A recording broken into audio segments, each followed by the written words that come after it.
나는 매일 밤같은 악몽을 꿉니다. 아니, 악몽이라고 부르기엔 너무나도 생생하죠. 그건 기억이에요. 8개월 전의 기억. 새벽 3시, 나는 또 깨어났습니다. 땀에 젖은 티셔츠가 등에 달라붙어 있었고 심장은 미친 듯이 뛰고 있었어요. 손을 뻗어 침대 옆 탁자 위에 물컵을 찾았지만 손이 너무 떨려서 물을 쏟고 말았습니다. 물이 바닥에 쏟아지는 소리, 그 소리마저도 나를 그곳으로 데려가요. 캄보디아 프놈펜 외곽, 그 낡은 건물의 3층, 물이 새는 천장, 녹슨 파이프에서 떨어지는 물방울 소리. 나는 눈을 감았지만 그럴수록 더 선명해집니다. 그녀의 목소리가 들려요. 안녕하세요, 준혁 씨. 목소리는 밝고 따뜻하고 친절했습니다. 마치 오랜 친구처럼, 아니 어쩌면 연인처럼. 저는 글로벌 HR 솔루션즈의 소피라고 해요. 준혁 씨의 링크드인 프로필을 보고 연락드렸어요. 나는 침대에서 일어나 거실로 나왔습니다. 불을 켜지 않았어요. 어둠이 더 편합니다. 불을 켜면 거울에 비친 내 얼굴을 봐야 하니까요. 32살 이준혁, 아니 이제는 그냥 준혁이라고 불러야 할 것 같네요. 예전에 이준혁은 죽었으니까. 소파에 앉아 나는 담배를 꺼냈습니다. 원래 담배를 피우지 않았어요. 하지만 8개월 전 이후로 이게 없으면 견딜 수가 없습니다. 담배 연기를 깊게 들이마시며 나는 그날을 떠올렸습니다. 2023년 7월 15일, 그날도 더웠어요. 서울의 여름은 항상 덥지만 그날은 유난히 더 더웠던 것 같습니다. 나는 홍대 근처 작은 스타트업 사무실에서 일하고 있었어요. 개발자였죠. 정확히는 풀스택 개발자. 월급은 적었지만 일은 재미있었고 동료들은 좋았습니다. 그날 오후 3시쯤 내 휴대폰이 울렸어요. 링크드인 메시지 알림이었습니다. 요즘 링크드인으로 스팸이 많이 와서 처음엔 무시하려고 했어요. 하지만 제목이 눈에 들어왔습니다. 태국 IT 기업 시니어 개발자 포지션, 연봉 8천만 원. 8천만 원, 당시 내 연봉은 4천만 원이었어요. 2배였죠. 나는 호기심에 메시지를 열었습니다. 안녕하세요, 이준혁님. 저희는 태국 방콕에 본사를 둔 글로벌 IT 기업입니다. 귀하의 프로필을 보고 큰 관심을 갖게 되었습니다. 시니어 풀스택 개발자 포지션에 지원하실 의향이 있으신지 궁금합니다. 연봉은 협상 가능하며 비자 및 주거 지원이 포함됩니다. 나는 회신했습니다. 물론 관심 있다고. 그게 내 인생 최악의 실수였어요. 다음날 그녀에게서 전화가 왔습니다. 소피, 그녀는 자신을 HR 매니저라고 소개했어요. 목소리는 정말 좋았습니다. 부드럽고 따뜻하고 신뢰감을 주는 목소리. 준혁 씨, 어제 메시 보내주셔서 감사해요. 저희 회사에 대해 좀 더 자세히 설명드릴게요. 그녀는 30분 동안 회사에 대해 설명했습니다. 핀테크 스타트업이고 동남아 시장을 타겟으로 하고 있으며 빠르게 성장 중이라고 했어요. 투자도 받았고 직원도 50명이 넘는다고 했습니다. 그리고 나에게 제안했어요. 일단 방콕으로 와서 면접을 보는 게 어떻겠냐고. 항공권과 호텔은 회사에서 제공하겠다고 했습니다. 나는 망설였어요. 갑자기 태국으로 가는 게 부담스러웠거든요. 하지만 그녀는 설득력이 있었습니다. 준혁 씨, 이해해요. 갑작스러운 제안이니까 당연히 고민되시죠. 하지만 이건 정말 좋은 기회예요. 저희 회사는 정말 빠르게 성장하고 있고 지금 합류하시면 초기 멤버로서 많은 혜택을 받으실 수 있어요. 그리고 솔직히 말씀드리면 한국에서 이 정도 연봉 받기 쉽지 않잖아요. 그녀의 말은 맞았어요. 한국에서 개발자로 8천만 원 받으려면 대기업에 가거나 정말 실력이 뛰어나야 했습니다. 나는 그 정도는 아니었어요. 그냥 평범한 개발자였죠. 그래서 나는 결정했습니다. 일단 가보자고.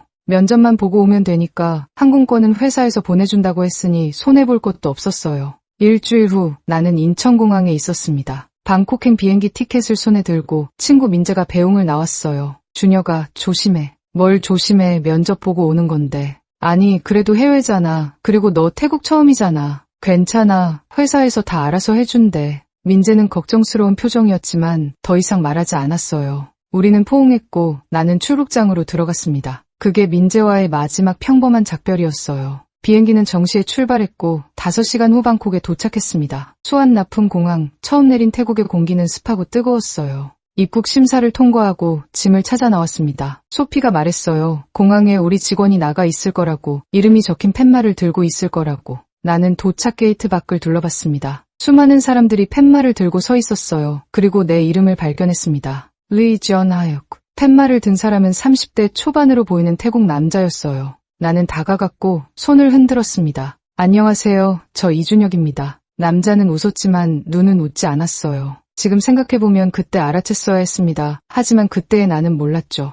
Welcome, Mr. Lee. 남자는 영어로 말했고 내 캐리어를 들어줬습니다. 차는 밖에 있어요. 우리는 공항을 나와 주차장으로 갔습니다. 검은색 밴이 서 있었고 남자는 뒷문을 열었어요. 나는 올라탔고 남자도 올라탔습니다. 운전석에는 또 다른 남자가 앉아 있었어요. 그들은 태국어로 뭔가 이야기했고 차는 출발했습니다. 나는 창밖을 봤어요. 방콕의 거리는 복잡하고 혼잡했습니다. 오토바이들이 차 사이를 누비고 툭툭이 경적을 울렸어요. 낯선 풍경이었지만 설레기도 했습니다. 새로운 시작이 될 수도 있다고 생각했어요. 30분쯤 지났을 때 나는 이상함을 느꼈습니다. 우리는 도심을 벗어나고 있었어요. 건물들이 점점 낮아지고 길은 점점 좁아졌습니다. 저기요, 회사가 어디 있는 거예요? 남자는 뒤돌아보지도 않고 대답했습니다. 조금 더 가야 해요. 외곽에 있어요. 나는 불안해지기 시작했어요. 소피는 회사가 방콕 중심가에 있다고 했거든요. 휴대폰을 꺼내 소피에게 메시지를 보내려고 했습니다. 하지만 그 순간 옆에 앉은 남자가 내 손목을 잡았어요. 힘이 셌습니다. 휴대폰 내려놔요.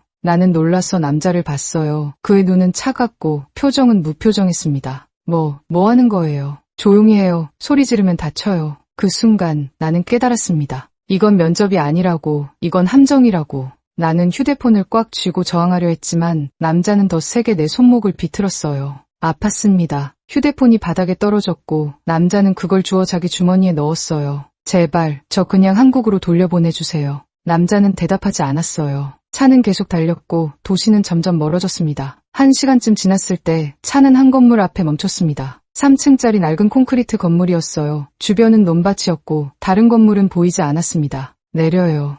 나는 내리지 않았어요. 아니, 내릴 수가 없었습니다. 다리가 굳어버렸거든요. 남자는 내 팔을 잡아 끌었고 나는 비틀거리며 차에서 내렸습니다. 다른 남자도 내렸고 그들은 나를 건물 안으로 끌고 갔어요. 1층은 텅 비어 있었고 계단을 올라 3층으로 갔습니다. 복도 끝에 철문이 있었고 남자는 열쇠로 문을 열었어요. 안으로 들어가니 큰 방이었습니다. 책상들이 줄지어 있었고 컴퓨터들이 놓여 있었어요. 그리고 사람들이 있었습니다. 10명쯤 됐을까요? 모두 젊었고 모두 지쳐 보였어요. 그들은 나를 봤지만 아무도 말하지 않았습니다. 그저 고개를 숙였을 뿐이에요. 남자가 말했습니다. 여기서 일하게 될 거예요. 매일 할당량이 있어요. 못 채우면 밥 안 줘요. 도망치려 하면 죽여요. 이해했어요. 나는 아무 말도 할 수 없었어요. 목소리가 나오지 않았습니다. 남자는 나를 한 책상 앞에 앉혔고 여권을 내놓으라고 했어요. 나는 가방에서 여권을 꺼내 건넸습니다. 남자는 여권을 가져갔고 나는 그 자리에 앉아 있었어요. 컴퓨터 화면이 켜져 있었고 화면에는 스크립트가 떠 있었습니다. 한국어 보이스피싱 스크립트. 나는 그제야 이해했습니다. 여기가 어떤 곳인지, 내가 무엇을 하게 될지. 그날 밤 나는 책상 앞에 앉아 울었습니다. 소리 내지 않고 조용히. 옆 책상에 남자가 속삭였어요. 울어봤자 소용없어요. 여긴 지옥이에요. 나는 그를 봤습니다. 20대 중반쯤 돼 보이는 중국인이었어요. 얼마나 여기 있었어요. 6개월, 탈출할 방법은 없어요. 남자는 고개를 저었고 다시 자기 화면을 봤습니다. 나는 천장을 올려다봤어요. 형광등이 깜빡거리고 있었고 천장에서 물이 새고 있었습니다. 물방울이 바닥에 떨어지는 소리, 똑똑똑. 그 소리가 내 심장 박동 소리 같았어요. 그리고 나는 생각했습니다. 소피, 그녀의 목소리, 그 따뜻하고 친절했던 목소리. 모두 거짓이었구나. 나는 속았구나. 그날 밤 나는 처음으로 죽고 싶다고 생각했습니다. 하지만 죽을 용기도 없었어요. 그냥 앉아서 화면을 보고 울었습니다. 그게 내 첫날이었어요. 지옥의 첫날. 지금 서울 내 원룸에서 담배를 피우며 나는 그날을 떠올립니다. 8개월이 지났지만 여전히 생생해요. 여전히 그녀의 목소리가 들립니다. 준혁 씨, 이건 정말 좋은 기회예요. 나는 담배를 재떨이에 비볐고 또 한 개비를 꺼냈습니다. 손이 떨려서 라이터를 3번이나 켜야 했어요. 창밖을 보니 하늘이 밝아오고 있었습니다. 또 하루가 시작되는구나. 또 하루를 견뎌야 하는구나. 나는 소파에 누워 천장을 봤습니다. 천장에는 얼룩이 있었어요. 비가 셀 때 생긴 얼룩. 그 얼룩을 보면 캄보디아 그 방의 천장이 떠오릅니다. 나는 눈을 감았지만 잠들 수 없었어요. 잠들면 또 그 악몽을 꾸니까, 그녀의 목소리를 듣게 되니까. 그래서 나는 눈을 뜨고 천장을 보고 아침을 기다립니다. 매일 밤, 매일. 일주일 후 나는 강수진 선생님을 만나러 갔습니다. 강수진 선생님은 NGO 활동가예요. 인신매매 피해자 지원단체를 운영하고 있죠. 나를 캄보디아에서 한국으로 데려온 사람이기도 합니다. 그녀의 사무실은 홍대 근처 작은 건물 2층에 있었어요. 나는 계단을 올라가며 심호흡을 했습니다. 사람을 만나는 게 여전히 힘들었거든요. 문을 두드렸고 안에서 들어오라는 목소리가 들렸습니다. 들어가니 강수진 선생님이 책상에 앉아 있었어요. 35살, 짧은 머리, 안경을 쓴 그녀는 나를 보며 미소 지었습니다. 준혁 씨, 어서 오세요. 앉아요. 나는 그녀 앞 의자에 앉았고 그녀는 차를 내왔어요. 요즘 어때요? 잠은 잘 자요. 나는 고개를 저었습니다. 여전히 악몽을 꿔요. 강수진 선생님은 고개를 끄덕이며 예상했던 반응이라는 표정을 지었어요. 당연해요. 트라우마는 하루아침에 사라지지 않아요. 시간이 필요해요. 저는 알아요. 하지만 시간이 지나도 나아지지 않는 것 같아요. 나아질 거예요. 천천히. 나는 차를 한 모금 마셨습니다. 따뜻했지만 목으로 넘어가지 않았어요. 강수진 선생님이 물었습니다. 상담은 계속 받고 있어요. 네, 일주일에 2번. 약은요, 먹고 있어요. 하지만 별로 효과가 없는 것 같아요. 강수진 선생님은 잠시 생각하더니 말했습니다. 준혁 씨, 제가 한 가지 제안을 해도 될까요? 뭔데요? 저희 단체에서 자원봉사해보는 거 어때요? 다른 피해자들을 돕는 일이요. 나는 고개를 저었습니다. 저는 아직 제 자신도 추스르지 못했는데요. 알아요. 하지만 때로는 다른 사람을 돕는 게 자신을 치유하는 데 도움이 돼요. 준혁 씨의 경험이 다른 사람들에게 희망이 될 수 있어요. 나는 망설였습니다. 다른 피해자들을 만난다는 건 그 기억을 다시 떠올린다는 것이었으니까요. 하지만 동시에 뭔가 해야 한다는 생각도 들었어요. 이렇게 방에만 틀어박혀 있을 순 없었으니까. 생각해볼게요. 강수진 선생님은 미소 지었습니다. 천천히 생각해요. 준비됐을 때 연락 주세요. 나는 고개를 끄덕였고 자리에서 일어났습니다. 사무실을 나와 계단을 내려가는데 누군가와 부딪혔어요. 죄송합니다. 나는 고개를 숙이며 사과했고 상대방도 사과했습니다. 아, 괜찮아요. 제가 급하게 올라가서. 나는 고개를 들었고 그 순간 멈췄습니다. 여자였어요. 20대 후반쯤 돼 보이는 동남아 여성. 그녀도 나를 봤고 우리는 잠시 서로를 쳐다봤습니다. 뭔가 이상했어요. 그녀의 눈빛이 두려움과 죄책감이 섞인 것 같은. 하지만 나는 그냥 지나쳤습니다. 계단을 내려가 건물 밖으로 나왔어요. 하지만 뭔가 찝찝했습니다. 그 여자 어디서 본 것 같은데. 나는 고개를 저었어요. 착각이겠지. 집으로 돌아가는 길에 나는 편의점에 들렀습니다. 담배를 사기 위해서요. 계산을 하는데 카운터 뒤 TV에서 뉴스가 나오고 있었어요. 동남아 인신매매 조직 적발, 한국인 피해자 12명 구조. 나는 TV를 봤습니다. 뉴스에서는 캄보디아의 한 건물을 보여주고 있었어요. 경찰들이 건물을 포위하고 피해자들이 나오고 있었습니다. 나는 그 건물을 알았어요. 내가 있었던 바로 그 건물. 심장이 빠르게 뛰기 시작했습니다. 손님, 괜찮으세요? 편의점 직원이 걱정스럽게 물었고 나는 고개를 끄덕였습니다. 네, 괜찮아요. 계산을 마치고 밖으로 나왔어요. 찬 공기가 얼굴을 때렸지만 식은땀은 멈추지 않았습니다. 나는 담배를 꺼내 피웠고 손이 떨렸어요. 그 건물, 그 지옥 아직도 운영되고 있었구나. 내가 탈출한 후에도. 나는 담배 연기를 깊게 들이마셨습니다. 그리고 생각했어요. 소피, 그녀는 지금 어디 있을까? 여전히 사람들을 속이고 있을까? 아니면 나처럼 도망쳤을까? 나는 알 수 없었습니다. 하지만 한 가지는 확실했어요. 언젠가 그녀를 만나게 될 거라는 것. 그리고 그날이 오면 나는 물어볼 거예요. 왜 나를 속였냐고, 왜 나를 지옥으로 보냈냐고. 그녀의 대답이 뭐든 나는 들을 준비가 돼 있습니다. 아니, 사실 준비가 안 돼 있어요. 하지만 들어야 해요. 그래야 앞으로 나아갈 수 있으니까. 집에 도착해서 나는 노트북을 켰습니다. 링크드인에 접속했어요. 내 계정은 여전히 활성화돼 있었습니다. 나는 검색창에 입력했습니다. 소피, 글로벌 HR 솔루션즈. 하지만 아무것도 나오지 않았어요. 그 회사는 존재하지 않았습니다. 처음부터 가짜였던 거죠. 나는 노트북을 닫았고 창밖을 봤습니다. 서울의 밤은 밝았어요. 수많은 불빛들. 하지만 나에게는 모두 어둠으로 보였습니다. 나는 침대에 누웠고 눈을 감았습니다. 그리고 기억이 시작됩니다. 8개월 전 그날로. 캄보디아 그 건물 3층, 첫날 밤. 나는 책상 앞에 앉아 있었고 컴퓨터 화면을 보고 있었습니다. 화면에는 한국어 스크립트가 떠 있었어요. 안녕하세요. 금융감독원입니다. 고객님의 계좌가 보이스피싱에 악용되고 있습니다. 나는 그 문장을 읽으며 손이 떨렸어요. 이걸 읽어야 한다고, 누군가에게 전화해서 이 거짓말을 해야 한다고.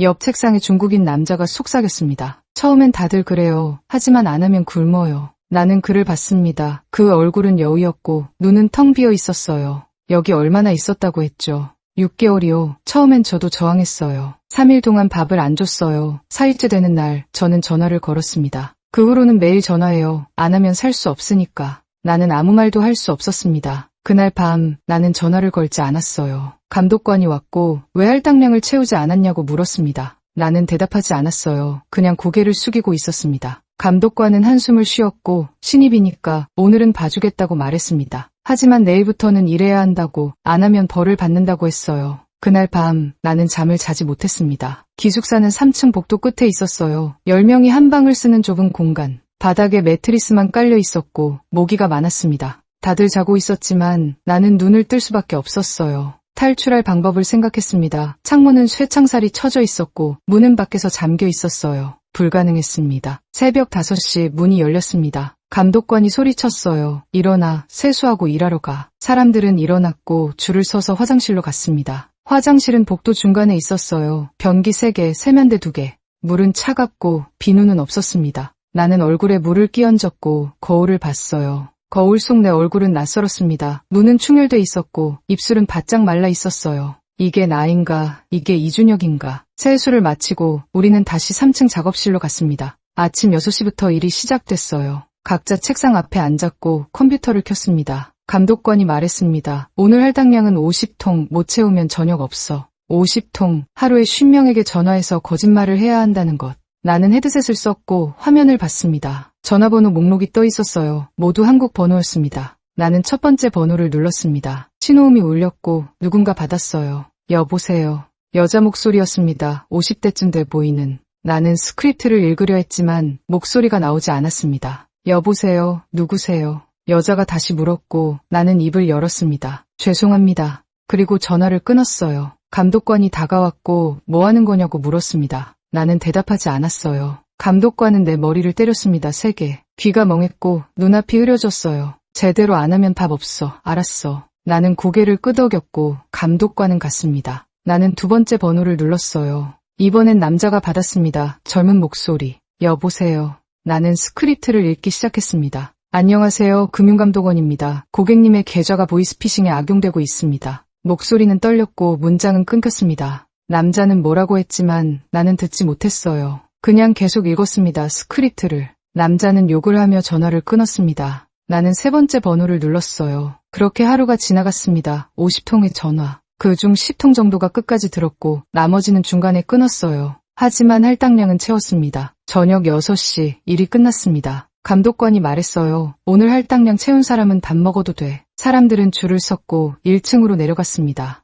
1층에는 작은 식당이 있었어요. 테이블 3개, 의자 12개. 밥은 쌀과 야채 볶음이었습니다. 고기는 없었어요. 나는 받아서 먹었지만 목으로 넘어가지 않았습니다. 옆에 앉은 중국인 남자가 말했습니다. 억지로라도 먹어요. 안 먹으면 버틸 수 없어요. 나는 고개를 끄덕였고 억지로 밥을 입에 넣었습니다. 밥은 차갑고 맛이 없었습니다. 하지만 남자 말이 맞았어요. 먹어야 했습니다. 저녁을 먹고 우리는 다시 기숙사로 갔습니다. 자유시간은 없었어요. 그냥 누워서 자는 것만 허락했습니다. 불은 8시에 꺼졌고 어둠이 찾아왔습니다. 나는 매트리스에 누워 천장을 봤어요. 천장에서 물이 똑똑 떨어지는 소리가 들렸습니다. 그리고 생각했어요. 민재, 지금쯤 걱정하고 있을까? 나는 연락도 못하고 있는데 휴대폰은 빼앗겼고 탈출할 방법도 없는데. 눈물이 났습니다. 소리 내지 않고 울었어요. 그렇게 첫날이 지나갔습니다. 둘째 날도 같았습니다. 셋째 날도, 넷째 날도. 매일 아침 6시에 일어나서 밤 8시까지 일했어요. 하루에 50통의 전화, 50번의 거짓말. 처음엔 죄책감이 있었습니다. 하지만 일주일쯤 지나자 무뎌졌어요. 그냥 기계처럼 전화를 걸고 스크립트를 읽었습니다. 감정은 꺼졌고 생각도 멈췄어요. 한 달이 지났을 때 나는 완전히 다른 사람이 돼 있었습니다. 거울을 보면 낯선 사람이 보였어요.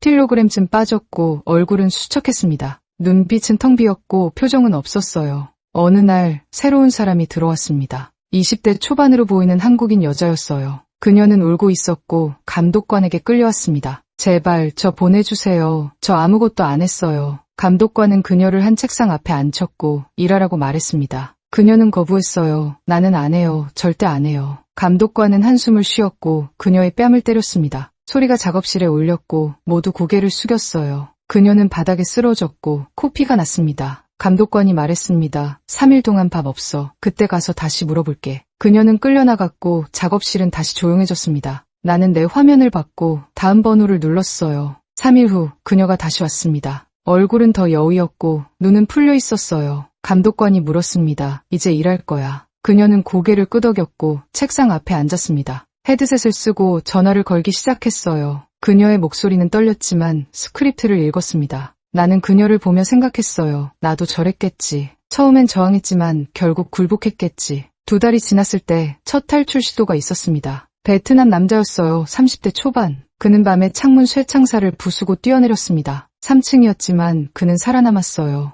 하지만 멀리 가지 못했습니다. 다음 날 아침 그는 다시 끌려왔어요. 다리가 부러져 있었고 얼굴은 피투성이었습니다. 감독관이 우리 모두를 1층으로 불렀습니다. 베트남 남자는 바닥에 누워 있었고 움직이지 못했어요. 감독관이 말했습니다. 이게 도망치면 생기는 일이야. 그리고 그를 발로 찼습니다. 배를, 얼굴을. 남자는 신음했지만 저항하지 못했어요. 우리는 그걸 보며 서 있었습니다. 아무도 말하지 않았어요. 감독관이 말했습니다. 다시 일하러 가. 우리는 3층으로 올라갔고 일을 계속했습니다. 베트남 남자는 그날 밤 죽었습니다. 다음날 아침 그의 시신은 사라져 있었어요. 아무도 그에 대해 말하지 않았습니다. 마치 처음부터 없었던 사람처럼. 나는 그날 밤 생각했습니다. 탈출은 불가능하구나. 여기서 나가는 방법은 죽는 것뿐이구나. 3달이 지났을 때 나는 완전히 포기했습니다. 매일 전화를 걸고 밥을 먹고 잤어요. 생각도 하지 않았고 느끼지도 않았습니다. 그냥 살아있었을 뿐이에요. 숨만 쉬고 있었을 뿐. 어느 날 감독관이 나를 불렀습니다. 사무실로 오라고 했어요. 나는 2층 사무실로 갔습니다. 처음 가보는 곳이었어요. 안에는 한 남자가 앉아 있었습니다. 40대 중반쯤 돼 보이는 한국인이었어요. 정장을 입고 있었고 담배를 피우고 있었습니다. 앉아. 나는 앉았고 남자는 나를 봤습니다. 이준혁, 32살, 개발자. 어떻게 제 이름을. 남자는 웃었고 우리는 다 알아, 너에 대해서. 남자는 서류를 건넸습니다. 내 이력서였어요. 링크드인에서 가져온 거였습니다. 너 일 잘한다며 할당량 항상 채우고. 나는 대답하지 않았어요. 남자가 말했습니다. 제안이 하나 있어. 뭔데요?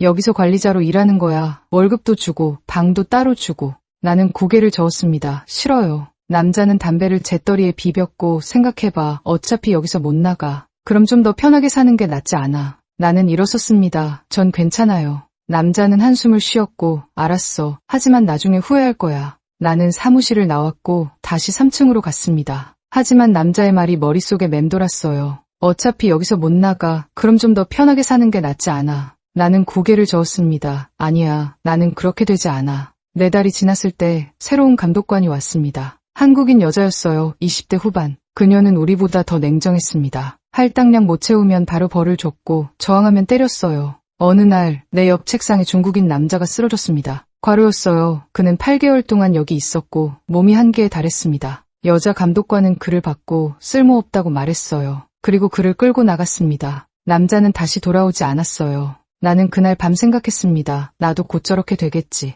몸이 버티지 못하고 쓰러지고 끌려나가겠지. 5달이 지났을 때 나는 병에 걸렸습니다. 고열이 났고 기침이 멈추지 않았어요. 하지만 일은 해야 했습니다. 아프다고 쉴 수 없었어요. 나는 약도 없이 버텼고 일주일쯤 지나자 조금 나아졌습니다. 하지만 몸은 더 약해졌어요. 6달이 지났을 때 나는 거울을 보고 놀랐습니다. 거울 속에 나는 해골 같았어요. 광대뼈가 튀어나왔고 눈은 움푹 들어가 있었습니다. 이게 나인가? 이게 이준혁인가? 나는 더 이상 알 수 없었습니다. 7달이 지났을 때 기회가 왔습니다. 한국 NGO에서 조사를 나왔어요. 경찰과 함께 건물을 급습했습니다. 우리는 모두 구조됐고 병원으로 옮겨졌어요. 나는 병원 침대에 누워 천장을 봤습니다. 끝났구나. 지옥이 끝났구나. 하지만 정말 끝난 걸까요? 몸은 나왔지만 마음은 여전히 그곳에 있었습니다. 8달이 지난 지금도 나는 여전히 그곳에 있어요. 매일 밤 악몽을 꾸고 매일 아침 깨어나 확인합니다. 여기가 서울인지 아니면 여전히 캄보디아인지. 그리고 생각합니다. 소피, 그녀의 목소리.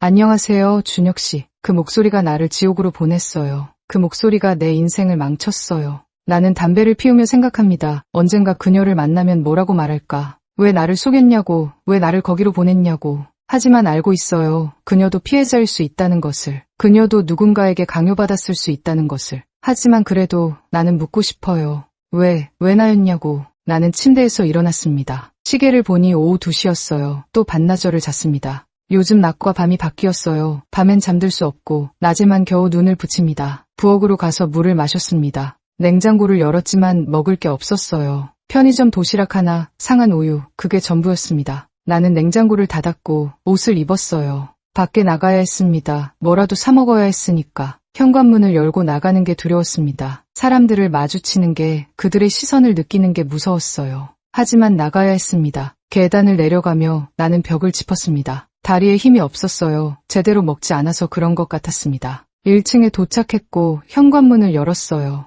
햇빛이 눈을 찔렀습니다. 나는 선글라스를 꺼냈었고 밖으로 나갔어요. 거리는 사람들로 가득했습니다. 다들 어딘가로 바쁘게 걸어가고 있었어요. 나는 그들 사이를 걸었지만 마치 유령처럼 느껴졌습니다. 아무도 나를 보지 않았고 나도 아무도 보지 않았어요. 편의점에 들어갔습니다. 도시락 2개, 우유, 담배, 라면을 집었어요. 계산을 하는데 점원이 나를 이상하게 봤습니다. 손님 괜찮으세요? 안색이 안 좋으신데. 나는 고개를 끄덕였습니다. 괜찮아요. 점원은 더 이상 묻지 않았고 계산을 마쳤어요. 편의점을 나와 나는 다시 집으로 향했습니다. 하지만 발걸음이 무거웠어요. 집에 가면 또 혼자니까, 또 그 생각들과 싸워야 하니까. 나는 근처 공원 벤치에 앉았습니다. 도시락을 열었지만 먹고 싶지 않았어요. 그냥 벤치에 앉아 사람들을 봤습니다. 아이들이 뛰어놀고 있었고 엄마들이 웃으며 이야기하고 있었어요. 평범한 일상, 나에게는 너무 먼 풍경이었습니다. 30분쯤 앉아 있었을까요? 휴대폰이 울렸습니다. 민재였어요. 나는 잠시 망설였지만 받았습니다. 여보세요. 준혁아, 나야. 요즘 어떻게 지내? 나는 거짓말을 했습니다. 괜찮아, 잘 지내. 정말 목소리가 안 좋은데. 피곤해서 그래. 어젯밤에 잠을 못 잤어. 민재는 한숨을 쉬었습니다. 준혁아, 나 걱정돼. 내가 집에만 있는 거 알아. 사람들도 안 만나잖아. 나는 대답하지 않았어요. 민재가 계속 말했습니다. 이번 주말에 만나자. 밥이라도 먹고. 나는 거절하려 했지만 민재의 목소리에는 간절함이 있었어요. 알았어. 이번 주말에 연락할게. 진짜야, 약속이야. 응, 약속. 전화를 끊고 나는 한숨을 쉬었습니다. 민재를 만나는 것도 두려웠어요. 그가 나를 어떻게 볼지, 뭐라고 말할지. 하지만 만나야 했습니다. 그를 계속 피할 순 없었으니까. 집으로 돌아가는 길에 나는 강수진 선생님 사무실 앞을 지나갔습니다. 문득 그녀의 제안이 떠올랐어요. 자원봉사, 다른 피해자들을 돕는 일. 나는 멈춰섰습니다. 할 수 있을까? 다른 사람을 도울 수 있을까? 나는 건물을 올려다봤고 2층 창문에 불이 켜져 있었습니다. 발걸음이 저절로 움직였어요.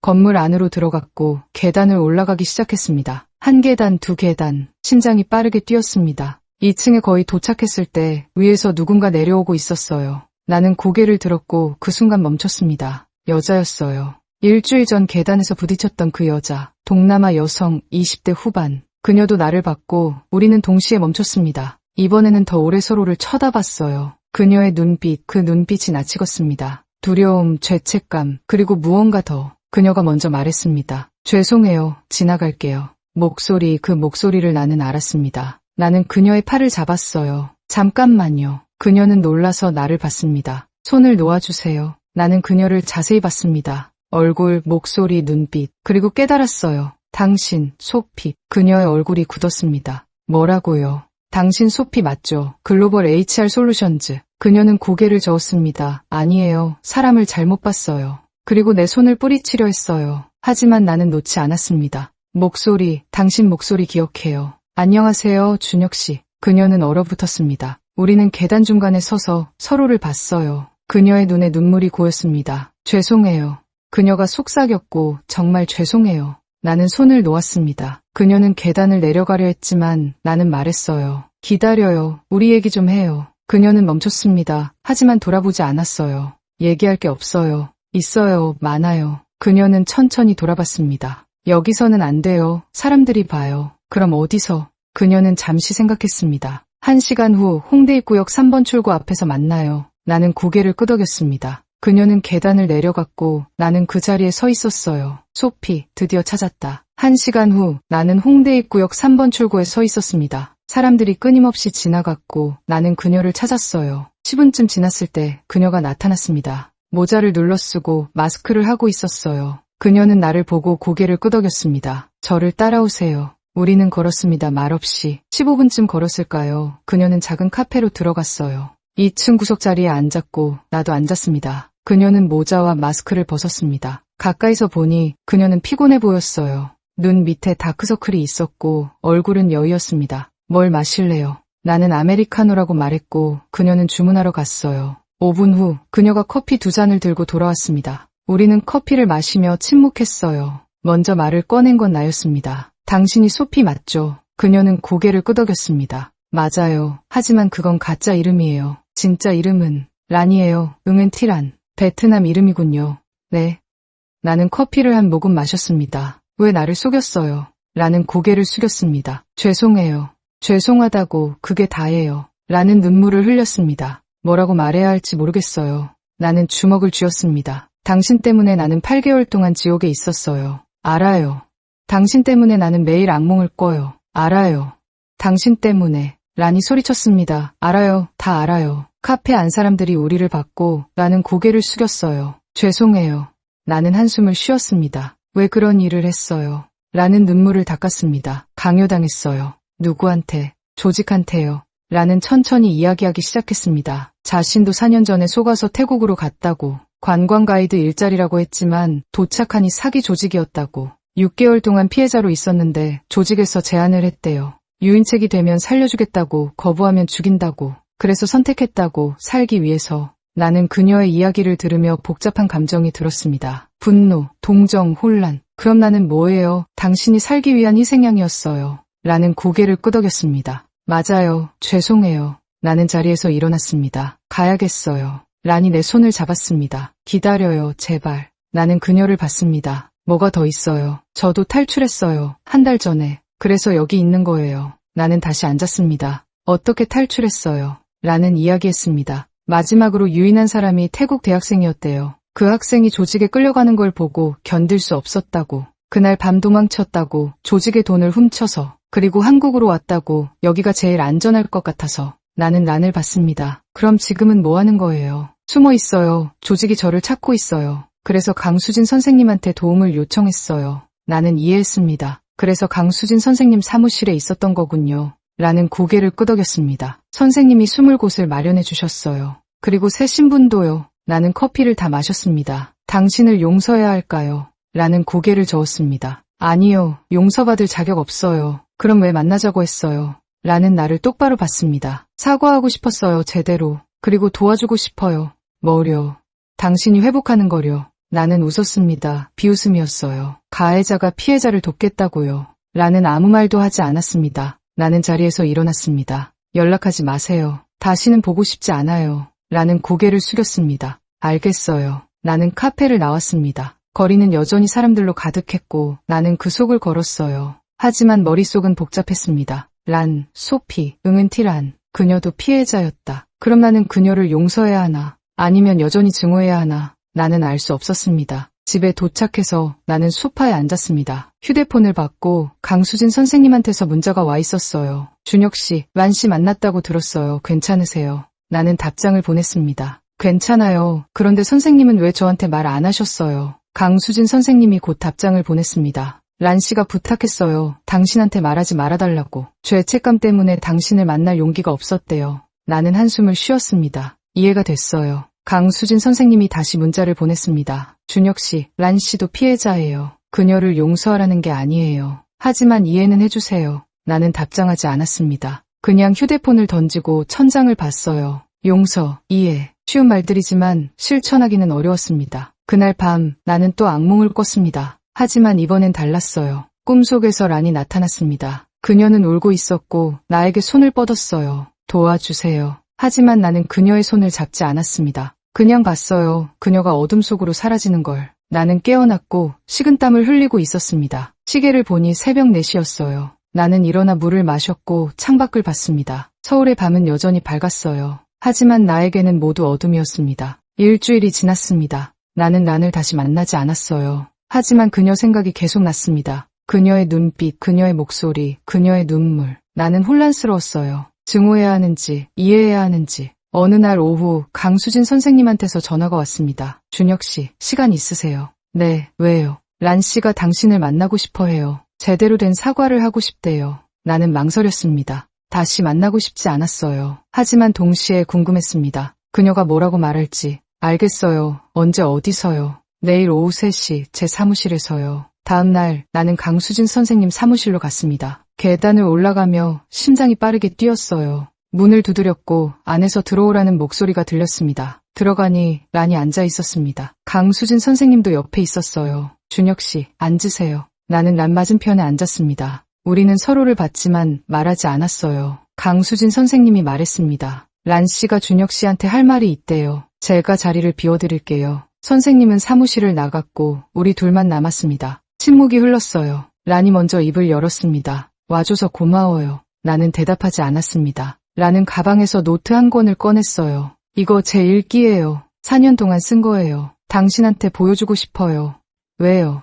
제가 어떻게 이렇게 됐는지 알아주셨으면 해서요. 나는 노트를 받았습니다. 낡았고 표지는 해졌어요. 읽어도 돼요. 라는 고개를 끄덕였습니다. 나는 첫 페이지를 펼쳤습니다. 2021년 3월 5일, 오늘 하노이를 떠납니다. 태국으로 가요. 관광 가이드 일을 하게 됐어요. 월급은 1,500달러래요. 우리 가족을 도울 수 있어요. 나는 다음 페이지를 넘겼습니다. 2021년 3월 7일 방콕에 도착했어요. 하지만 뭔가 이상해요. 공항에 나온 사람들이 무섭게 생겼어요. 차에 타라고 하는데 거부할 수 없었어요. 나는 계속 읽었습니다. 2021년 3월 8일, 여기는 관광회사가 아니에요. 여권을 빼앗겼어요. 나가고 싶다고 했더니 때렸어요. 얼굴이 부었어요. 무서워요. 2021년 4월 1일, 탈출하려던 여자가 죽었어요. 우리 눈앞에서요. 총으로 쐈어요. 나는 토했어요. 2021년 9월 10일, 6개월이 지났어요. 나는 이제 기계예요. 생각도 안 하고 느끼지도 않아요. 그냥 전화하고 먹고 자요. 2021년 9월 20일, 보스가 나를 불렀어요. 제안을 했어요.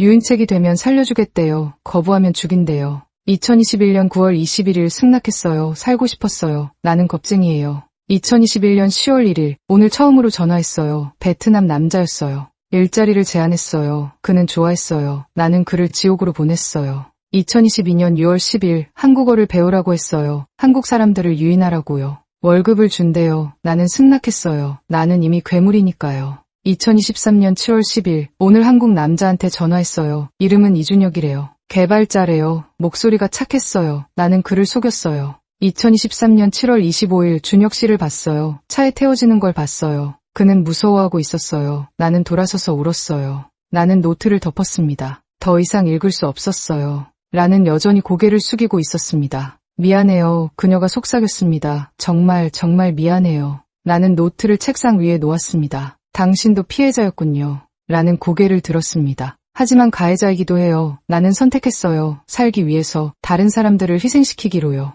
나는 한숨을 쉬었습니다. 당신을 용서해야 할까요? 라는 고개를 저었습니다. 아니요, 용서받을 자격 없어요. 하지만 속죄하고 싶어요. 어떻게 해요?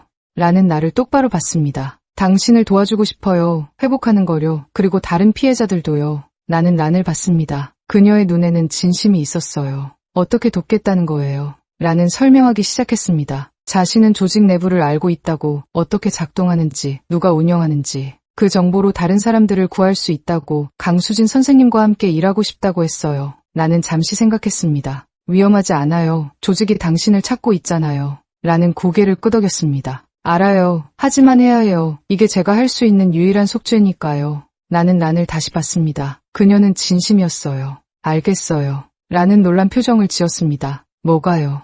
당신을 용서할 순 없어요. 아직은. 하지만 이해는 해요. 그리고 함께 일할 수는 있을 것 같아요. 란의 눈에 눈물이 고였습니다. 고마워요.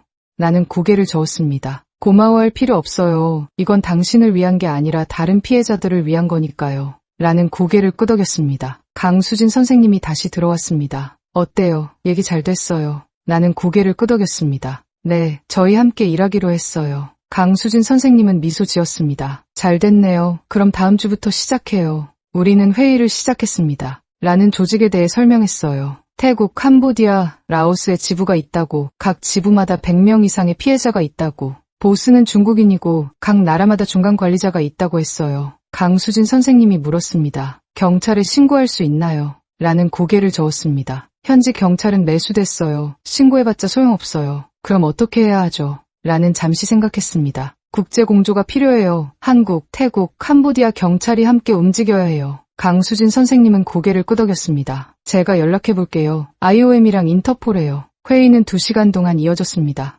우리는 계획을 세웠어요. 먼저 증거를 모으고 피해자들의 증언을 받고 국제공조를 요청하기로 했습니다. 회의가 끝나고 나는 란과 함께 사무실을 나왔습니다. 계단을 내려가며 란이 말했습니다. 준혁 씨, 정말 고마워요. 나는 멈춰섰습니다. 고맙다고 하지 마세요. 저는 아직도 당신이 미워요. 하지만 당신도 피해자라는 걸 알아요. 그래서 함께 일하는 거예요. 라는 고개를 숙였습니다. 알겠어요. 우리는 계단을 내려갔고 건물 밖으로 나왔습니다. 저녁 해가 지고 있었어요. 란이 말했습니다. 저 이만 갈게요. 나는 고개를 끄덕였습니다. 란은 걸어가기 시작했고 나는 그녀의 뒷모습을 봤습니다. 그녀도 고통받고 있구나. 나만 고통받는 게 아니구나. 나는 돌아서서 집으로 향했습니다. 집에 도착해서 나는 소파에 앉았습니다. 란의 일기가 머릿속에 맴돌았어요. 그녀의 고통, 그녀의 선택, 그녀의 후회. 나는 복잡한 감정을 느꼈습니다. 분노, 동정, 이해, 혼란, 모든 게 뒤섞여 있었어요. 하지만 한 가지는 확실했습니다.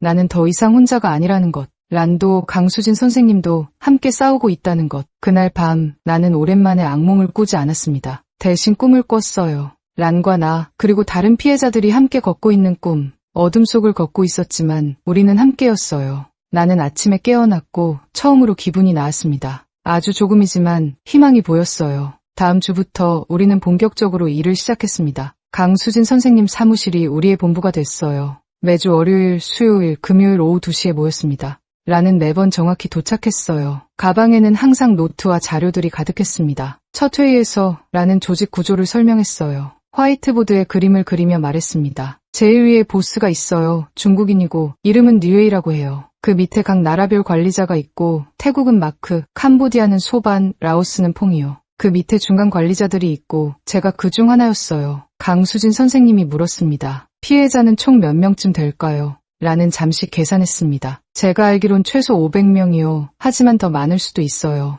나는 숨이 막혔습니다. 500명, 그렇게 많은 사람들이 지금도 갇혀 있다는 것. 란이 계속 말했습니다. 매달 새로운 사람들이 들어오고 못 버티는 사람들은 사라져요. 사라진다는 게 뭐예요? 란은 나를 봤습니다. 죽는 거예요? 아니면 팔려나가거나요?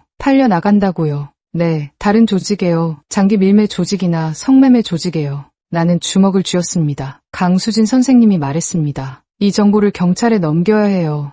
란이 고개를 저었습니다. 한국 경찰만으로는 안 돼요. 국제공조가 필요해요. 제가 인터폴에 연락해 볼게요. 회의가 끝나고 나는 란과 함께 사무실을 나왔습니다. 계단을 내려가며 나는 란에게 물었습니다. 무섭지 않아요. 조직이 당신을 찾고 있잖아요. 란은 잠시 멈췄습니다. 무서워요. 매일 밤 악몽을 꿔요. 그들이 저를 찾아내는 꿈을요. 나는 란을 봤습니다. 그녀도 나처럼 고통받고 있었어요. 하지만 해야 해요. 안 그러면 더 많은 사람들이 고통받으니까요. 나는 고개를 끄덕였습니다. 우리는 건물 밖으로 나왔고 저녁 공기가 차가웠어요. 란이 말했습니다. 준혁 씨, 커피 한 잔 할래요? 나는 망설였지만 고개를 끄덕였습니다. 우리는 근처 카페로 갔습니다. 창가 자리에 앉았고 커피를 주문했어요. 커피가 나오고 우리는 마주 앉아 있었습니다. 란이 먼저 말했습니다. 준혁 씨는 어떻게 탈출했어요? 나는 커피를 한 모금 마셨습니다. NGO에서 구조 작전을 했어요. 경찰이랑 같이요. 운이 좋았죠. 란은 고개를 끄덕였습니다. 저는 도망쳤어요. 밤에요.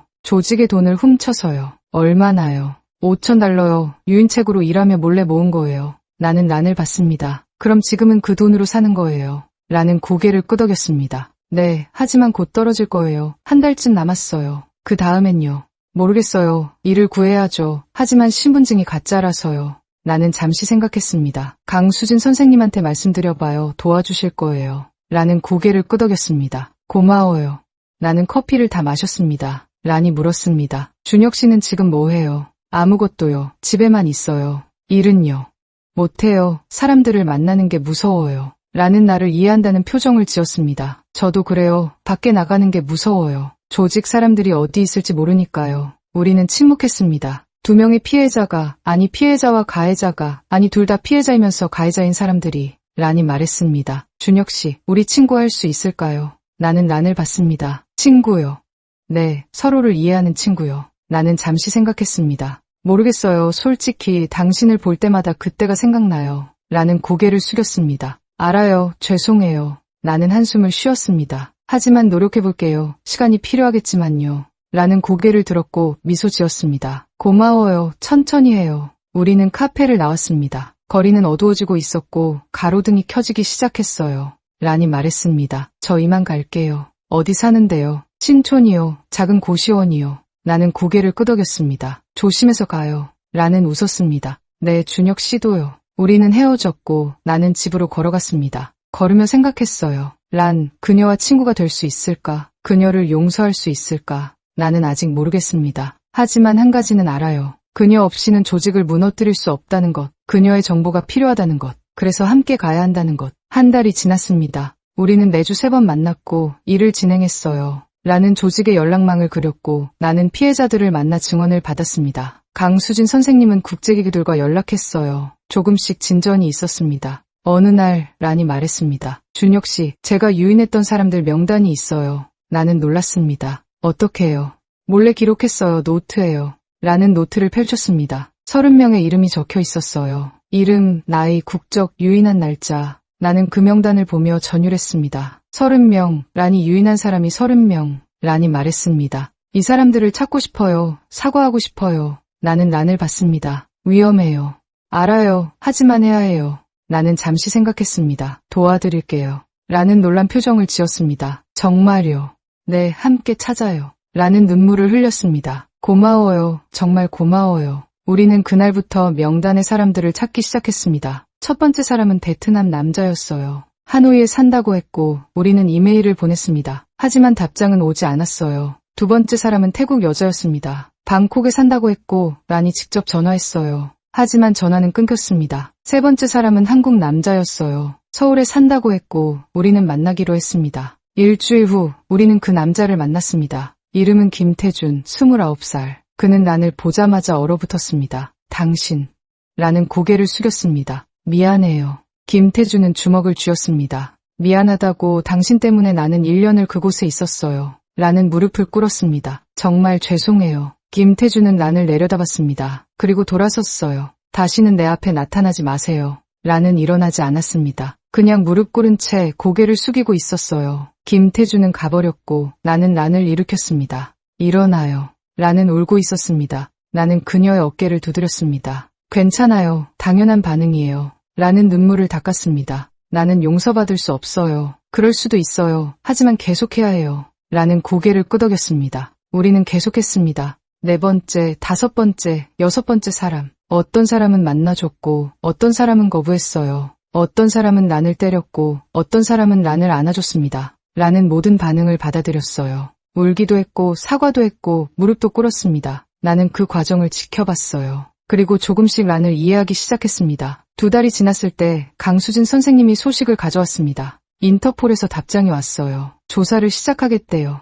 우리는 기뻤습니다. 드디어 조직을 무너뜨릴 수 있을지도 몰라요. 하지만 강수진 선생님이 덧붙였습니다. 시간이 걸릴 거예요. 최소 6개월은요. 나는 고개를 끄덕였습니다. 기다릴게요. 그날 저녁, 란과 나는 처음으로 함께 저녁을 먹었습니다. 작은 베트남 식당이었어요. 란이 추천한 곳이었습니다. 여기 쌀국수가 맛있어요. 고향 맛이 나요. 우리는 쌀국수를 주문했고 음식이 나왔습니다. 란은 맛있게 먹었지만 나는 잘 넘어가지 않았어요. 여전히 식욕이 없었습니다. 란이 물었습니다. 준혁 씨, 가족은 있어요. 나는 고개를 저었습니다. 부모님은 돌아가셨어요. 형제도 없고요. 란은 미안하다는 표정을 지었습니다. 저는 부모님이 베트남에 계세요. 동생도 둘 있어요. 연락은 해요. 못해요. 제가 뭘 하는지 알면 실망하실 거예요. 나는 란을 봤습니다. 언젠가는 말해야 하지 않을까요? 란은 고개를 저었습니다. 못해요. 차라리 죽었다고 생각하시는 게 나아요. 나는 아무 말도 하지 않았습니다. 란의 고통이 느껴졌어요. 우리는 식사를 마치고 밖으로 나왔습니다. 거리는 어두웠고 사람들은 적었어요. 란이 말했습니다. 저 이만 갈게요. 나는 고개를 끄덕였습니다. 조심해서 가요. 란은 걸어가기 시작했고 나는 그녀를 봤습니다. 그녀의 뒷모습은 외로워 보였어요. 나는 소리쳤습니다. 란 씨. 란은 돌아봤습니다. 내일도 만나요. 란은 웃었습니다. 네, 내일 봐요. 나는 집으로 걸어갔습니다. 걸으며 생각했어요. 란과 친구가 되고 있는 건가? 아니면 그냥 동료인 건가? 나는 아직 모르겠습니다. 하지만 한 가지는 알아요. 그녀와 함께 있으면 조금 덜 외롭다는 것. 집에 도착해서 나는 민재에게 전화했습니다. 오랜만이었어요. 민재야, 나야. 준혁아, 오랜만이다. 어떻게 지내? 괜찮아. 요즘 일 좀 하고 있어. 정말 무슨 일인데? 피해자 지원 활동이요. 자원봉사로요. 민재는 놀란 것 같았습니다. 오, 잘하고 있네. 나 진짜 기쁘다. 나는 웃었습니다. 고마워. 준혁아, 이번 주말에 만날래. 오랜만에 술 한잔하자. 나는 망설였지만 고개를 끄덕였습니다. 그래, 만나자. 주말에 연락할게. 전화를 끊고 나는 소파에 앉았습니다. 민재를 만나는 것도 두렵지만 만나야 해요. 정상적인 삶으로 돌아가려면 사람들을 다시 만나야 하니까요. 그날 밤 나는 또 꿈을 꿨습니다. 란과 나 그리고 다른 피해자들이 함께 어둠 속을 걷고 있었어요. 앞은 보이지 않았지만 우리는 계속 걸었습니다. 함께.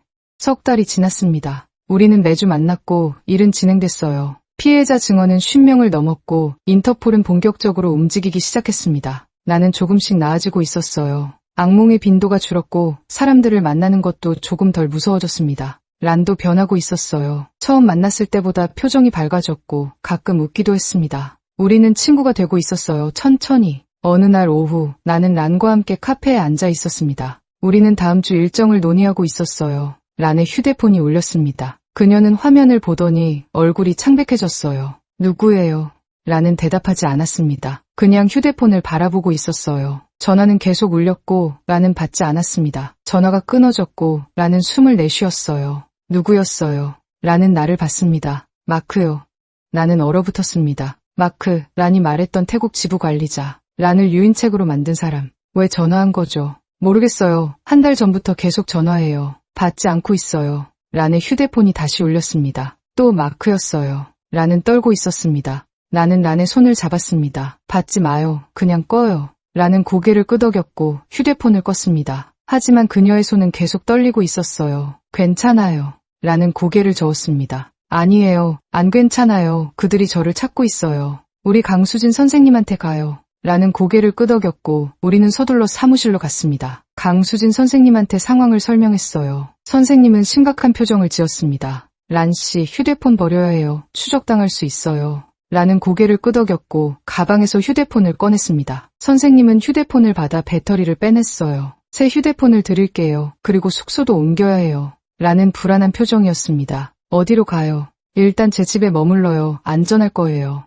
란은 고개를 끄덕였습니다. 나는 란을 봤습니다. 그녀는 정말로 무서워하고 있었어요. 괜찮을 거예요. 우리가 지켜줄게요. 란은 나를 봤고 고개를 끄덕였습니다. 그날 밤 란은 강수진 선생님 집으로 갔습니다. 나는 집으로 돌아왔지만 불안했어요. 마크가 란을 찾고 있다는 것, 조직이 움직이고 있다는 것, 나는 잠들 수 없었습니다. 새벽 2시 휴대폰이 울렸습니다. 란이었어요. 여보세요. 준혁 목소리가 떨리고 무슨 일이에요? 마크가 문자를 보냈어요. 3번호로요. 뭐라고요?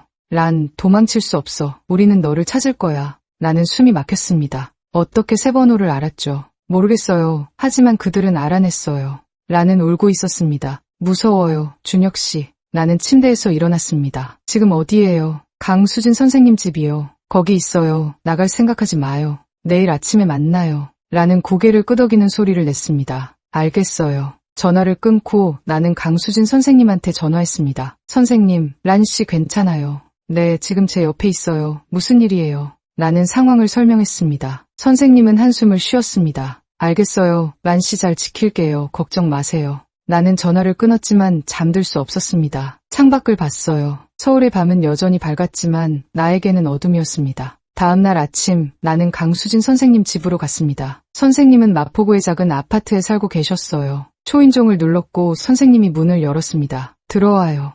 안으로 들어가니 란이 소파에 앉아 있었습니다. 얼굴은 창백했고 눈은 충혈돼 있었어요. 란 씨, 괜찮아요. 란은 고개를 저었습니다. 안 괜찮아요. 그들이 저를 찾고 있어요. 나는 란 옆에 앉았습니다. 우리가 지켜줄게요. 란은 나를 봤습니다. 준혁 씨도 위험해질 수 있어요. 상관없어요. 란은 눈물을 흘렸습니다. 왜 이렇게까지 해주세요. 저 때문에 고생했잖아요. 나는 잠시 생각했습니다. 모르겠어요, 솔직히. 하지만 당신을 혼자 둘 순 없어요. 우리는 함께 싸우기로 했잖아요. 라는 고개를 끄덕였습니다. 강수진 선생님이 차를 내왔습니다. 우리는 차를 마시며 대책을 논의했어요. 선생님이 말했습니다. 경찰에 신고해야 할 것 같아요. 라는 불안한 표정이었습니다. 한국 경찰이 도와줄까요? 선생님은 고개를 끄덕였습니다. 국제범죄니까 도와줄 거예요. 우리는 그날 오후 경찰서에 갔습니다. 국제범죄 수사대였어요. 형사 한 명이 우리를 만났고 40대 중반의 남자였습니다. 무슨 일로 오셨어요? 라는 자신의 이야기를 했습니다. 조직에 대해서, 마크에 대해서, 위협에 대해서. 형사는 조용히 들었고 메모를 했어요. 1시간쯤 지나자 형사가 말했습니다. 보호가 필요하시겠네요. 라는 고개를 끄덕였습니다. 형사는 전화를 걸었고 누군가와 이야기했어요. 전화를 끊고 형사가 말했습니다. 일단 안전가옥으로 모셔드릴게요. 거기서 머무시면 돼요. 라는 안도한 표정을 지었습니다. 고마워요. 우리는 경찰서를 나왔습니다. 경찰차가 우리를 기다리고 있었고 란은 차에 올랐어요. 나는 창문 너머로 란을 봤습니다. 란이 말했습니다. 준혁 씨 고마워요. 정말로요. 나는 고개를 끄덕였습니다. 조심해요. 차는 출발했고 나는 그 자리에 서 있었습니다. 란이 안전하길 바랐어요. 집으로 돌아가는 길에 나는 생각했습니다. 마크, 그는 어떻게 란을 찾았을까? 어떻게 3번호를 알았을까? 누군가 정보를 준 건 아닐까 불안했습니다. 집에 도착해서 나는 문을 잠갔습니다. 이중으로요. 창문도 확인했고 커튼도 쳤어요. 소파에 앉아 나는 휴대폰을 봤습니다. 란한테서 문자가 와 있었어요. 안전가옥에 도착했어요. 괜찮아요. 걱정 마세요. 나는 답장을 보냈습니다. 다행이에요. 푹 쉬어요. 란이 답장을 보냈습니다. 준혁 씨도요. 오늘 고마웠어요. 나는 휴대폰을 내려놓았습니다. 그리고 생각했어요. 우리는 이길 수 있을까? 조직을 무너뜨릴 수 있을까? 나는 모르겠습니다. 하지만 해야 해요. 더 이상 피해자가 나오지 않도록. 란이 안전가옥으로 간 지 일주일이 지났습니다. 나는 매일 그녀에게 문자를 보냈어요. 괜찮아요. 뭐 필요한 거 없어요. 란은 항상 괜찮다고 답했습니다. 하지만 목소리는 불안해 보였어요. 어느 날 강수진 선생님한테서 연락이 왔습니다. 준혁 씨, 란 씨를 만나러 갈 수 있어요. 네, 언제요? 오늘 저녁 어때요? 같이 가요. 나는 고개를 끄덕였습니다. 저녁 6시 나는 강수진 선생님을 만났습니다. 우리는 선생님 차를 타고 안전가옥으로 향했어요. 서울 외곽의 조용한 주택가였습니다. 차를 세우고 우리는 한 빌라 앞에 섰어요. 3층 건물이었고 경찰 한 명이 1층에서 지키고 있었습니다. 신분증을 보여주고 우리는 안으로 들어갔어요. 2층으로 올라가니 란이 문을 열었습니다. 준혁 씨, 선생님. 란은 반가워했지만 얼굴은 여전히 창백했어요. 안으로 들어가니 작은 원룸이었습니다. 침대, 책상, 작은 부엌, 그게 전부였어요. 창문에는 커튼이 쳐져 있었고 란은 커튼을 열지 않는다고 했습니다. 밖이 보이는 게 무섭다고 했어요. 우리는 작은 식탁에 앉았습니다. 강수진 선생님이 음식을 꺼냈어요. 도시락과 과일이었습니다. 같이 먹어요. 우리는 식사를 했습니다. 란은 잘 먹지 못했어요. 입맛이 없다고 했습니다. 매일 밤 악몽을 꾼다고 했어요. 마크가 나타나는 꿈이라고 했습니다. 나는 란의 손을 잡았습니다. 괜찮아요. 여기는 안전해요. 란은 고개를 끄덕였지만 믿지 않는 것 같았어요. 식사를 마치고 강수진 선생님이 말했습니다. 제가 잠깐 나갔다 올게요. 경찰이랑 얘기 좀 하고요. 선생님은 나갔고 란과 나만 남았습니다. 란이 말했습니다. 준혁 씨, 무서워요. 나는 란을 봤습니다. 뭐가요? 그들이 저를 찾아낼 것 같아요. 어떻게든요. 나는 고개를 저었습니다. 안 그럴 거예요. 경찰이 지키고 있잖아요. 란은 쓸쓸하게 웃었습니다. 경찰도 믿을 수 없어요. 태국에서도 경찰이 있었어요. 하지만 그들은 조직 편이었어요. 여기는 한국이에요. 다를 거예요. 란은 고개를 끄덕였지만 여전히 불안해 보였어요. 나는 란의 어깨를 두드렸습니다. 제가 자주 올게요. 혼자 두지 않을게요. 란은 나를 봤습니다. 고마워요. 준혁 씨는 정말 좋은 사람이에요. 나는 고개를 저었습니다. 아니에요. 그냥 당연한 거예요. 란은 미소 지었습니다. 그 미소는 진심이었어요. 우리는 한참을 앉아 있었습니다. 말없이 그냥 함께. 란이 말했습니다. 준혁 씨, 제가 질문 하나 해도 돼요? 네. 저를 용서할 수 있을 것 같아요. 언젠가는요. 나는 잠시 생각했습니다. 모르겠어요. 솔직히 아직도 당신을 볼 때마다 그때가 생각나요. 하지만 당신도 피해자라는 걸 알아요. 그래서 증오만 할 수는 없어요. 라는 고개를 끄덕였습니다. 충분해요. 그것만으로도요. 강수진 선생님이 돌아왔습니다. 경찰이랑 얘기했어요. 경비를 강화하기로 했대요. 란은 안도한 표정을 지었습니다. 우리는 1시간쯤 더 있다가 나왔습니다. 란과 작별 인사를 나눴어요. 조심해요. 뭐 필요한 거 있으면 언제든 연락해요. 란은 고개를 끄덕였습니다. 고마워요, 준혁 씨. 차를 타고 돌아오는 길에 강수진 선생님이 말했습니다. 준혁 씨, 란 씨한테 정 들었나 봐요. 나는 창밖을 봤습니다. 모르겠어요. 복잡해요. 선생님은 웃었습니다. 당연하죠. 시간이 해결해 줄 거예요. 나는 고개를 끄덕였습니다. 집에 도착해서 나는 소파에 앉았습니다. 란 생각이 났어요. 그녀의 불안한 얼굴, 떨리는 손. 나는 그녀가 걱정됐습니다. 이상했어요. 불과 몇 달 전까지만 해도 나는 그녀를 증오했는데 지금은 걱정하고 있어요. 감정은 복잡한 거구나. 흙과 백으로 나눌 수 없는 거구나. 나는 담배를 피웠습니다. 연기를 내뿜으며 나는 생각했어요. 마크, 그는 왜 란을 찾는 걸까? 복수 때문일까? 아니면 다른 이유가 있을까? 나는 알 수 없었습니다. 하지만 한 가지는 확실했어요. 란을 지켜야 한다는 것. 그녀가 없으면 조직을 무너뜨릴 수 없으니까. 아니, 그것뿐만이 아니었어요. 나는 란을 지키고 싶었습니다. 그녀를 위해서. 일주일 후 나는 다시 란을 만나러 갔습니다. 이번엔 혼자 갔어요. 안전가옥 앞에서 경찰에게 신분증을 보여주고 안으로 들어갔습니다. 란의 방문을 두드렸고 란이 문을 열었어요. 준혁 씨.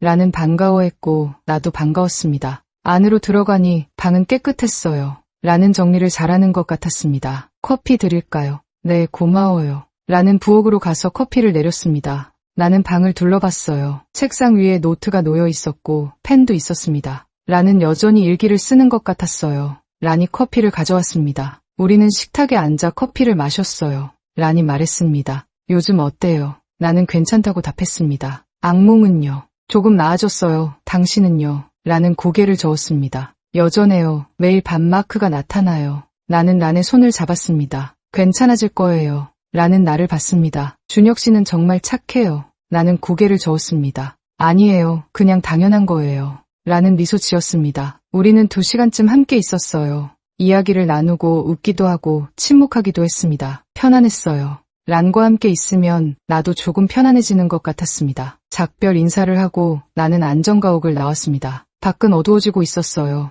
나는 걸으며 생각했습니다. 란, 그녀는 이제 내게 어떤 존재일까? 친구일까? 동료일까? 아니면 그 이상일까? 나는 아직 모르겠습니다. 하지만 한 가지는 알아요. 그녀 없이는 안 될 것 같다는 것. 란이 안전가옥에 머문 지 한 달이 지났습니다. 나는 일주일에 3번 그녀를 만나러 갔어요. 란은 조금씩 안정을 찾아가는 것 같았습니다. 얼굴에 생기가 돌았고 웃음도 많아졌어요. 우리는 함께 조직 자료를 정리했습니다. 란이 기억하는 모든 것을 문서화했어요. 이름, 장소, 연락처, 수법, 인터폴에 넘길 자료였습니다. 어느 날 오후 란이 말했습니다. 준혁 씨, 제가 고백할 게 하나 더 있어요. 나는 란을 봤습니다. 뭔데요? 란은 잠시 망설였습니다. 저 준혁 씨한테 거짓말한 게 있어요. 무슨 거짓말이요? 란은 심호흡을 했습니다. 제가 유인한 사람이 30명이라고 했잖아요. 네. 사실은 그보다 많아요. 나는 숨이 멎었습니다. 얼마나요? 란은 고개를 숙였습니다. 87명이요. 87명. 그 숫자가 내 머릿속에서 울렸습니다. 란은 울기 시작했습니다. 미안해요. 처음엔 말할 용기가 없었어요. 너무 많아서, 너무 끔찍해서요. 나는 아무 말도 할 수 없었습니다. 란이 계속 말했습니다. 4년 동안 일했어요. 처음엔 한 달에 2명 정도였는데요. 나중엔 한 달에 10명도 넘었어요. 조직이 실적을 요구했고 저는 해야 했어요. 안 하면 저도 죽으니까요. 나는 자리에서 일어났습니다. 나가야겠어요. 란은 나를 잡으려 했지만 나는 뿌리쳤습니다. 준혁 씨, 제발. 나는 문을 열고 나갔습니다. 계단을 내려가며 숨이 막혔어요. 87명. 란이 87명을 지옥으로 보냈다는 것. 나는 그중 한 명일 뿐이라는 것. 밖으로 나와 나는 찬 공기를 들이마셨습니다. 손이 떨렸고 다리에 힘이 없었어요. 벤치에 앉아 나는 고개를 숙였습니다. 란, 그녀를 이해하려 했는데, 그녀를 용서하려 했는데 87명. 너무 많았습니다. 30분쯤 앉아 있었을까요? 누군가 옆에 앉았습니다. 란이었어요. 그녀도 밖으로 나온 거였습니다. 준혁 씨.